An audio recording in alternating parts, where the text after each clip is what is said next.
మా ఇంట్లో ఒకరోజు డిన్నర్కి ఏం చేశానో చెప్తాను చూడండి. ఇది వచ్చేసి హేజల్ నట్స్తో చేసిన న్యూటెల్లా. ఎప్పటి నుంచో టేస్ట్ చేయాలన్న కోరిక. సో ఫైనల్గా అయితే తెచ్చేసుకున్నాం. మా ఇంట్లో ఉన్న పీజియన్ బ్రెడ్ టోస్టర్తో ఈ విధంగా బ్రెడ్స్ని బాగా టోస్ట్ చేసుకున్నాము. సో ఇంకా లేట్ ఎందుకు, మన దగ్గర ఆల్రెడీ ఉన్న న్యూటెల్లాని ఇంకా తీసేసి ఇంకా చాక్లెట్ స్ప్రెడ్ని కంప్లీట్గా మనం టోస్ట్ చేసుకున్న బ్రెడ్ పైన రాసేయడమే. చాక్లెట్ ఎంతమందికి నచ్చదు చెప్పండి, అందరికీ నచ్చుతుంది కదా. దట్టు నట్స్తో ప్రిపేర్ చేసిన చాక్లెట్ అంటే ఇంకా ఫ్లేవర్గా ఉంటుంది. సో ఈ విధంగా అంత బ్రెడ్ మొత్తం కూడా స్ప్రెడ్ చేసేసుకున్నాను నేనైతే.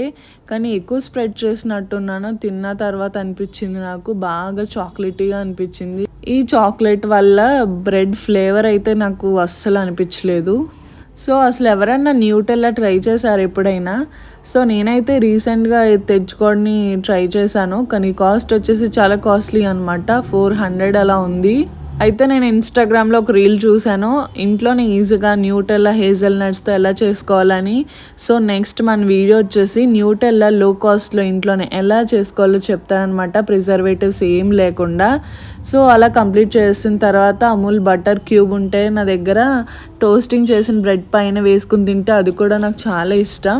సో ఇప్పుడు నేను అమూల్ బటర్ తీసుకుని టోస్ట్ చేసిన బ్రెడ్ పైన అయితే అప్లై చేసేస్తున్నాను.